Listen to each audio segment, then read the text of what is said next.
My name is Emma and I'm 25 years old now. What I'm about to tell you happened when I was just 13 on a night that changed my entire life. It was August 2013, and Hurricane Elena was bearing down on our coastal town in South Carolina.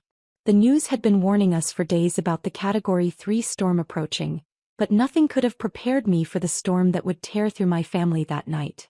I remember standing in our living room watching the palm trees outside bend at impossible angles as the wind picked up. Rain was already pelting the windows so hard it sounded like gravel being thrown against the glass.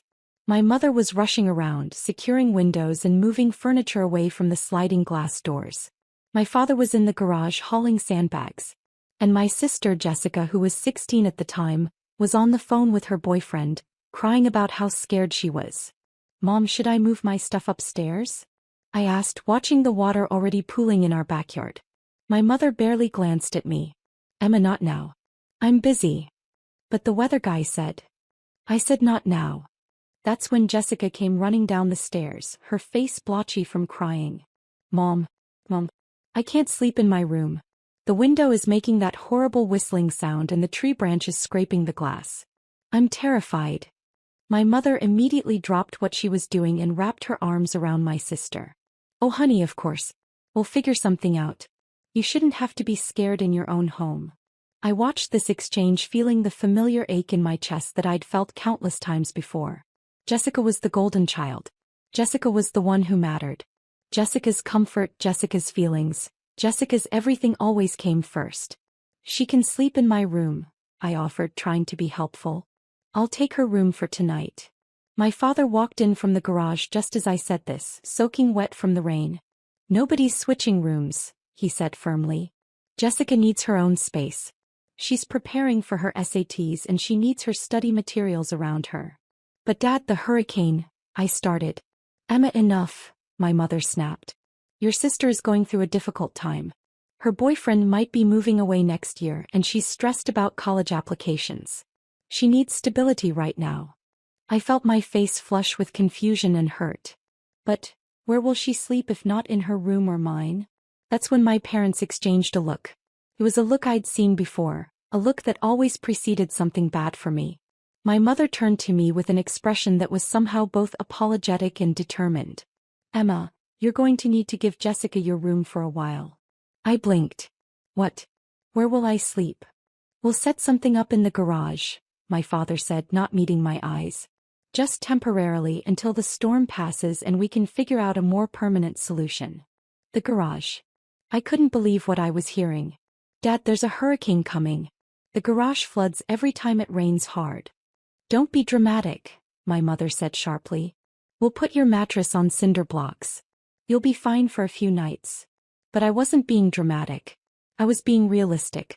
Our garage had flooded 3 times in the past 2 years during regular rainstorms. During a hurricane, it would be a swimming pool. "Please," I begged, feeling tears starting to form. "I'll sleep on the couch. I'll sleep in the hallway. Just don't make me sleep in the garage during a hurricane." Jessica looked uncomfortable for a moment, but then my mother's hand on her shoulder seemed to remind her of her position in the family hierarchy. "Emma, stop being selfish. Your sister needs this."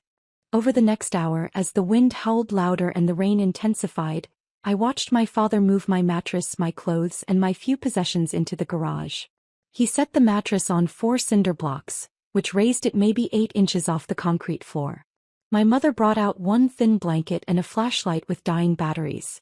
"This is just for tonight," she said, though her eyes told me she was lying.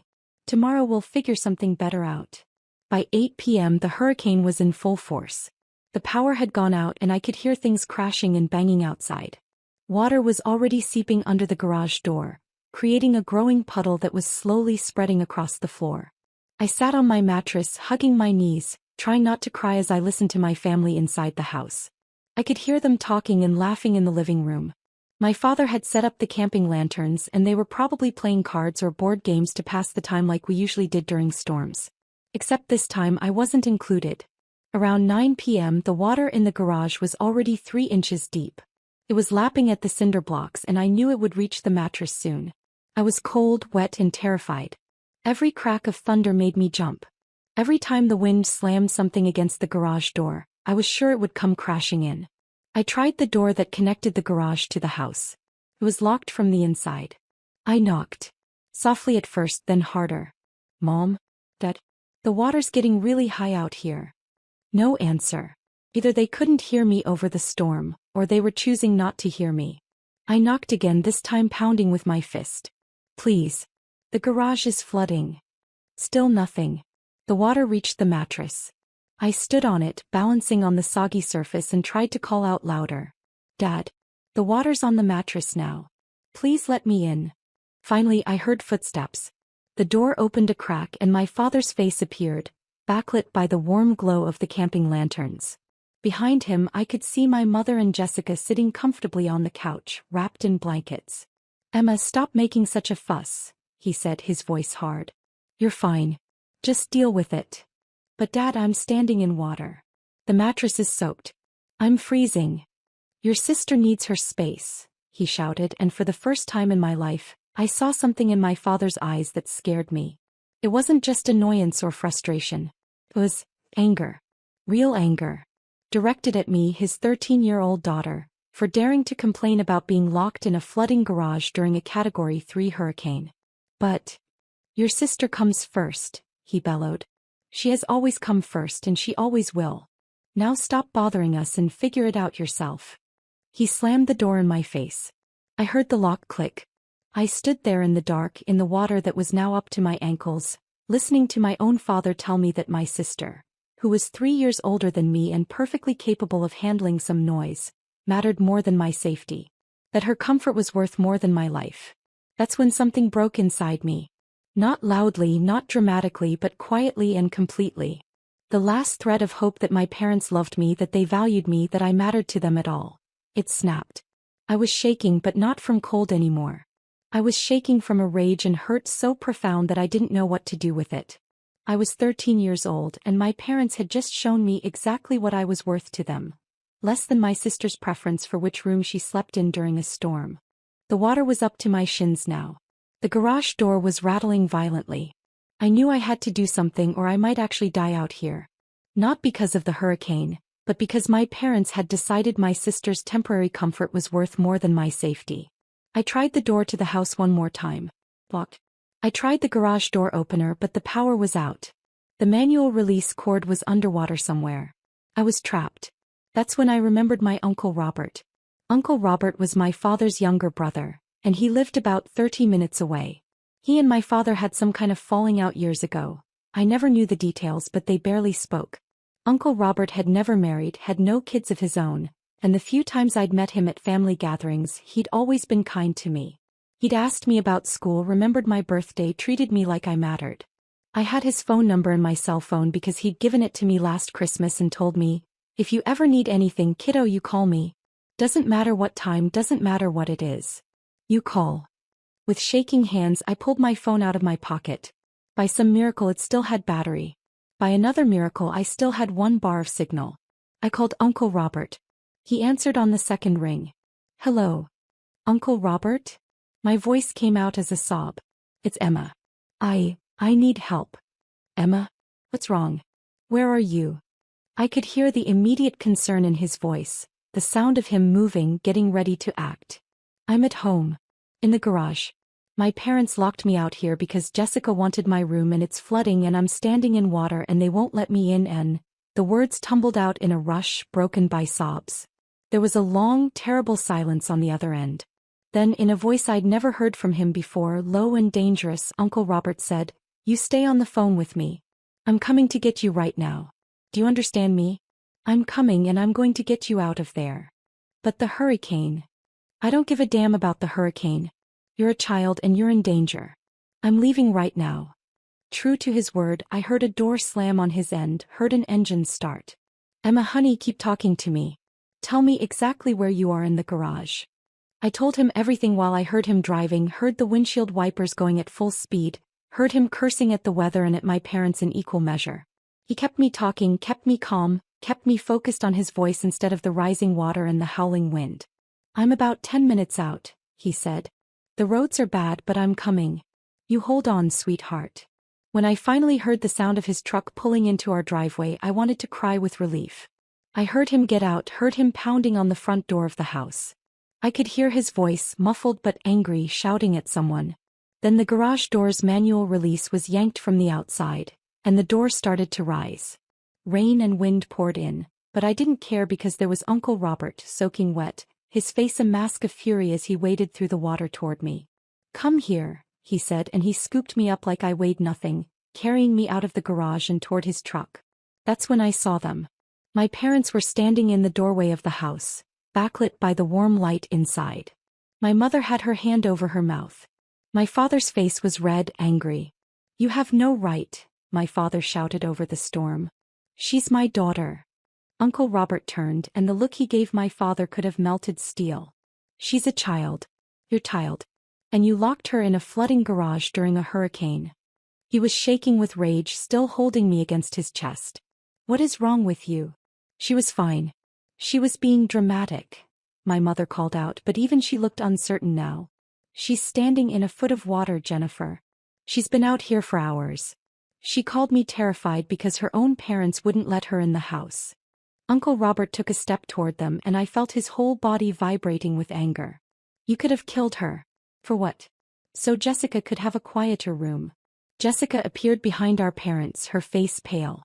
For a moment she looked guilty, but then my mother pulled her close, protective.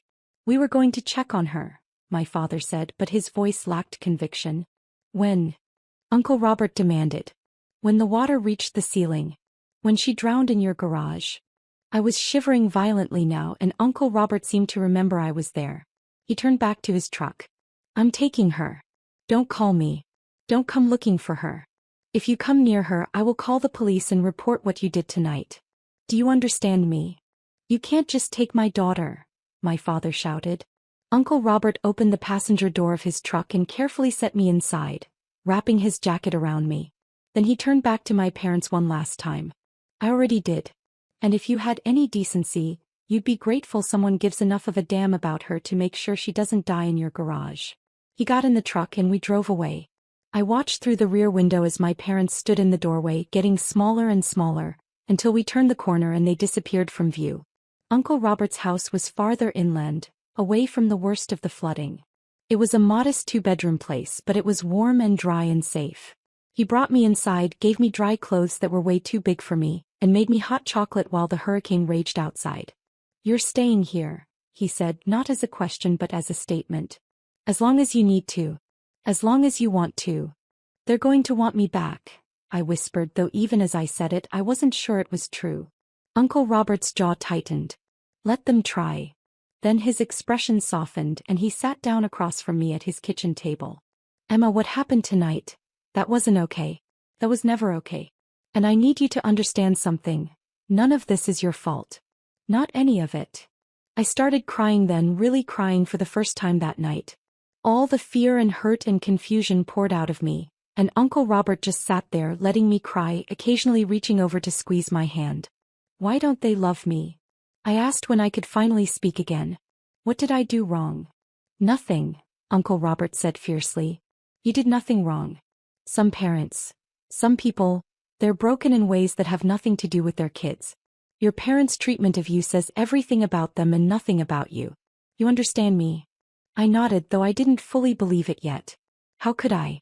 I was 13, and my parents had just demonstrated in the clearest possible way that my sister's minor inconvenience was worth more than my safety. But Uncle Robert meant it.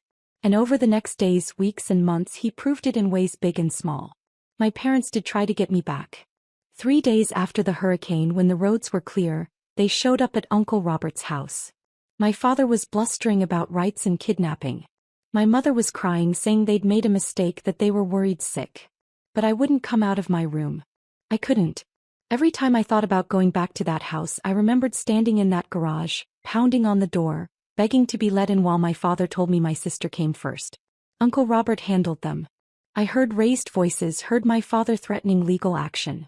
But Uncle Robert had taken pictures of the flooded garage that night, had a record of my phone call to him, and had already consulted with a lawyer. He made it clear that if they pushed this, he would push back, and what happened that night would become public record. They left without me. Jessica called me once 2 weeks later. "Emma, Mom and Dad are really upset. When are you coming home?" I'm not, I said quietly. Don't be ridiculous. You're 13. You can't just decide to live somewhere else. Why didn't you say anything? I asked. That night when Dad was moving my stuff to the garage, when you could hear me knocking and calling for help, why didn't you say anything? There was a long silence. Then, it wasn't my fault. I didn't know it would flood that badly. But you knew I was out there. You heard me. And you didn't care. You're being dramatic. I hung up. She didn't call again. Uncle Robert became my legal guardian through a process I didn't fully understand at the time. There were court dates and lawyers and social workers. My parents fought it initially but not very hard. I think part of them was relief to not have to deal with me anymore. I was the daughter who didn't fit their narrative, who didn't perform the way Jessica did, who required actual thought and care instead of just being easy. So they let me go. And Uncle Robert took me in not as an obligation but as a joy. He enrolled me in a new school closer to his house. He learned how to braid hair by watching YouTube videos so he could help me in the mornings. He came to every parent-teacher conference, every school play, every band concert. He taught me how to change a tire, how to manage money, how to stand up for myself. More than that, he taught me what unconditional love looked like. It looked like driving through a hurricane to save someone. It looked like patient encouragement when I struggled with algebra. It looked like sitting up with me until 2 a.m. when I couldn't sleep because of nightmares about being trapped in that garage. You're going to do amazing things, Emma, he would tell me. You're smart and strong and kind. Don't let anyone ever make you believe otherwise. And slowly, painfully, I started to believe him. I threw myself into school.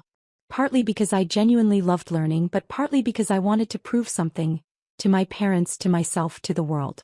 I wanted to prove that I was worth more than they'd valued me. That throwing me away had been their loss, not mine. I made honor roll every semester. I joined the debate team. I volunteered at the local animal shelter. I started a coding club at my high school. I was elected student council president my junior year. And all the while, Uncle Robert was there, proud of every achievement, big or small. That's my girl, he'd say, and I'd feel a warmth in my chest that I'd never felt with my parents. When it came time to apply for colleges, Uncle Robert and I spent hours researching schools and scholarships. He made it clear that money wasn't an issue. He'd find a way to pay for wherever I wanted to go. But I was determined to earn as much scholarship money as possible. I didn't want anyone to ever say I'd gotten where I was going because of handouts. I got into MIT with a full academic scholarship. The day the acceptance letter came, Uncle Robert cried. He actually cried, tears streaming down his face as he hugged me tight. I knew you could do it. I always knew. My parents found out somehow. My mother called me for the first time in 4 years. Emma, we heard about MIT. That's wonderful, honey. We're so proud of you. The casual tone, as if the past 4 years hadn't happened, as if she had any right to claim pride in my accomplishments, made my blood boil. Don't, I said coldly. You don't get to be proud of me. You didn't raise me. You threw me away in a flooding garage because Jessica wanted my room. Uncle Robert raised me. He gets to be proud. You get nothing. Emma, we made a mistake. You made a choice, I corrected. Over and over again you made choices that told me exactly what I was worth to you. Don't call again. I hung up and blocked the number. At MIT I thrived. I majored in computer science and economics, double majoring because apparently I enjoyed torturing myself with workload. I did internships at tech companies in the summers. I made friends, real friends who valued me for who I was. I even dated a little, though relationships were hard when you had trust issues the size of a hurricane. Uncle Robert came to visit me every few months, always bringing care packages and dad jokes. How are you doing, kiddo? He'd ask, and I'd tell him everything, the good, the bad, the overwhelming. He listened to it all with the same patient attention he'd always shown me. I'm proud of you, you know, he said during one visit my sophomore year. Not just because of your grades or your internships. I'm proud of the person you've become. You're kind despite everything that happened to you. You're strong without being hard. You turned pain into purpose. I learned from the best, I told him, and I meant it. During my senior year, Uncle Robert's health started declining. He'd always been healthy, active, but he started having trouble breathing. Tests revealed advanced lung cancer. He'd been a smoker in his younger years and now it was catching up with him. I wanted to leave school to come home and take care of him. But he refused. You have 1 semester left. You finish. I'll still be here when you graduate. He was but barely. I could see how much weight he'd lost, how hard it was for him to breathe. But he came to my graduation, oxygen tank and all, and he cheered louder than anyone when my name was called. "MIT graduate," he said afterward, holding both my hands in his thin ones. "Emma Chin, MIT graduate.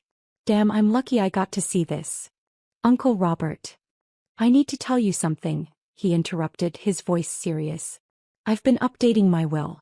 When I'm gone, everything goes to you. The house, my savings, my investments. All of it." "I don't want to talk about this," I said, tears already forming. "We have to," he insisted gently. "Emma, I want you to know that you gave my life meaning. Before you, I was just going through the motions. But raising you, watching you grow, being part of your life, that was the best thing I ever did. You made me matter." "You always mattered," I choked out. "So did you," he said. "I just wish your parents had been smart enough to see it." He died 3 months later, peacefully in his sleep. I was there holding his hand, telling him about my new job offer from a tech company in Boston. I think he heard me. I hope he did. The funeral was small, just me, a few of his friends, and some distant relatives I barely knew. I stood at the front, delivering the eulogy, talking about the man who had saved my life in every way a person could be saved. And that's when they showed up. My parents. And Jessica. They slipped into the back row during my speech and I saw them. My mother, older now, her hair grayer. My father, still stern-faced. Jessica, now 28, dressed in expensive clothes that screamed success. I faltered for a moment, my voice catching. But then I remembered everything Uncle Robert had taught me about strength and self-worth, and I finished the eulogy without acknowledging their presence. After the service, they approached me at the reception. My mother tried to hug me, but I stepped back. "Emma," she said, her eyes wet with tears. "We're so sorry for your loss. Robert was a good man." "He was the best man," I corrected. "He was the only parent I ever had that mattered." My father's face reddened. "That's not fair. We tried. You locked me in a flooding garage during a hurricane," I said flatly, my voice low enough that only they could hear. "Because Jessica wanted my room. You told me she came first. You chose her comfort over my safety, over my life. So no, you didn't try. You gave up. You threw me away. And Uncle Robert picked me up." "We made a mistake," my mother whispered. "We know that now. We've regretted it every day since." "Good," I said simply. "You should." Jessica stepped forward, her expression a mix of guilt and defensiveness. "Emma, it's been 12 years. Don't you think it's time to move past this? Family should forgive family." I looked at her, this woman who used to be my sister, who I'd once looked up to despite everything. "You knew I was out there that night. You heard me knocking. You heard me crying. And you did nothing because it benefited you. That's who you are, Jessica. That's who you've always been. And I don't forgive people who would let me drown for their own convenience. That's not fair." "Life isn't fair," I cut her off. "I learned that when I was 13, standing in water in a garage, begging my own father to let me in while he told me you came first. Now, if you'll excuse me, I have actual mourners to thank for coming." I walked away from them and it felt good. It felt like closing a door that should have been closed years ago. A week later, I attended the official reading of Uncle Robert's will. His lawyer, Mr. Patterson, had scheduled it at his office downtown. I arrived early, dressed professionally, still numb from the loss. I was not expecting my parents and Jessica to be there, sitting in the waiting room. "What are you doing here?" I asked, unable to keep the hostility out of my voice. My mother looked uncomfortable. "Mr. Patterson invited us. He said there were matters in Robert's will that concerned the family." Family. As if they had any right to claim that word in connection with Uncle Robert. Mr. Patterson called us into his office and we all sat down. Me on one side, them on the other, like opposing armies. The lawyer was an older gentleman with kind eyes who had known Uncle Robert for years. "Thank you all for coming," he began. "I'll get straight to the point. Robert Chin left a very specific will with very specific instructions." He opened a folder and pulled out several documents. "First, to Emma Chin, Robert leaves his entire estate. This includes his house, valued at approximately $400,000, his savings and investment accounts totaling $2.3 million, his vehicle and all personal possessions." I heard my mother gasp. Across from me, Jessica's eyes went wide. "$2.3 million?" my father said. "Robert had that kind of money?" Robert Chin was a very successful investor, Mr. Patterson said calmly. He lived modestly but invested wisely. The bulk of his wealth accumulated over the past 30 years through careful financial planning. My mother's hands were shaking now. I could see her doing the math, realizing what this meant. But he never said anything. We had no idea. Why would he tell you? I asked coldly. You weren't part of his life. Or mine. There's more, Mr. Patterson continued. Robert also left specific instructions and messages for certain family members. He pulled out sealed envelopes. First to his brother, David Chin. He handed an envelope to my father, who opened it with shaking hands. I watched as his eyes scanned the single page inside, watched as his face went from confused to pale to red. What does it say? My mother asked. My father's voice was hoarse as he read aloud. David, you were my brother and I loved you despite your flaws. But what you did to Emma that night during the hurricane was unforgivable. You locked a 13-year-old child in a flooding garage to placate your other daughter's whims. You chose convenience over safety, preference over protection. You failed as a father in the most fundamental way possible. I took Emma in not because I had to, but because I wanted to. Because she deserved someone who saw her worth. She has become the greatest joy of my life, and you missed every moment of watching her grow into an extraordinary woman because you were too blind to see what was right in front of you. You lost a daughter who would have made you proud. I gained one who made my life meaningful. I hope in your old age you think about that choice and regret it every single day. The money I'm leaving Emma? That's 12 years of child support you never paid, invested and grown. You gave me your daughter. I gave her a future. We are not even. The silence in the room was deafening. My mother was crying now, her hands over her mouth. My father's face was ashen, the letter crumpled in his fist. There's one for you as well, Jennifer, Mr. Patterson said gently, handing my mother an envelope. Her hands shook so badly she could barely open it. When she did, her voice broke as she read. Jennifer, you stood by and watched your husband endanger your child. You made excuses. You prioritized one daughter's comfort over the other daughter's life. That is not a mistake. That is a choice. Emma needed a mother that night and every night after, and you failed her. I became her family because you abdicated your role. She graduated MIT with honors. She has a promising career. She is kind and brilliant and strong. And you know none of this firsthand because you threw her away. Live with that. Jessica had gone very pale. Is there one for me? Mr. Patterson nodded and handed her an envelope. She read it silently, but I saw tears streaming down her face. When she finished, she looked at me with an expression of such guilt and sorrow that I almost felt sorry for her. Almost. What did it say? I asked, my voice hard. She swallowed hard. It says, Jessica, your sister was locked out in a hurricane so you could have her room. You heard her crying for help and did nothing. You benefited from her removal and never questioned it. You got the parents' attention, the resources, the support that should have been shared. You built your success on the foundation of Emma's exclusion. I hope you understand that every achievement you celebrate, Emma earned twice over with half the support. She is twice the person you are with half the advantages you had. That is who your sister is. And you will never know her because you never deserved her. The room was silent except for my mother's quiet sobbing. Mr. Patterson cleared his throat. Robert also left a final message for Emma, to be read aloud in front of everyone present. He handed me an envelope with my name on it in Uncle Robert's handwriting. My hands were steady as I opened it, my eyes filling with tears as I saw his familiar scrawl one last time.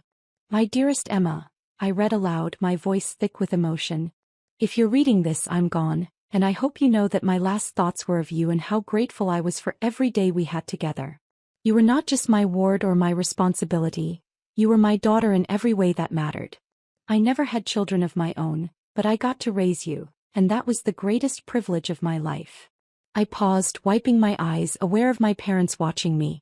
I'm leaving you everything because you deserve it, but also because I want you to understand your worth. You are worth $2.3 million. You are worth a house and a future and security. But more than that, you are worth love and care and protection. All the things you should have received from your birth family and didn't. Don't let anyone ever make you feel less than worthy again. Not your parents, not your sister, not anyone. My voice broke, but I forced myself to continue. To your parents, I say this in front of you. Emma is the best thing you ever created and you threw her away for nothing. You traded a daughter who would have loved you unconditionally for the convenience of not having to tell your other daughter no. That is your loss, not hers. He doesn't need you. She never did after that night. But you need to know what you lost so that you live the rest of your lives with that knowledge. I looked up at my parents. My mother was openly weeping now. My father's eyes were wet, his jaw clenched. Jessica looked like she wanted to disappear. Finally, I continued, my voice stronger now. Emma, my darling girl, you are going to do incredible things with your life. You already have. This money is just a tool to help you do more. Buy a house. Start a company. Donate to causes you believe in. Live a big, full, beautiful life. And every time your parents see or hear about your success, they'll know that they had nothing to do with it. They'll know they were wrong about you.